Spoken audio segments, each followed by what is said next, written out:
Hello everyone, welcome back to HowLogical. I'll be showing you how to log into Bigo Live in today's episode. To learn how, keep watching the video till the end, subscribe to our channel if you haven't yet, and press the bell icon so that you'll be notified as soon as we post a new video. Download Bigo Live from your Play Store and tap it open. To allow locations, tap on Allow Now. To log into Bigo Live, you'll be prompted to enter your phone number. You can log into Bigo Live by Facebook, Google, or Twitter as well. Enter your phone number and tap on the next button. Enter the password for your Bigo Live account.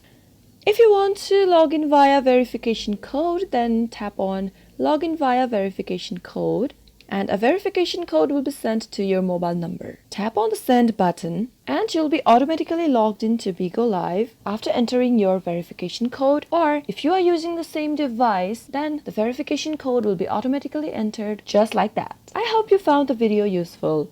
If you did, go ahead and give it a thumbs up. Feel free to comment down below in the comment box if you have a question or a feedback. I'll surely be back again with another tutorial episode. Thank you for watching.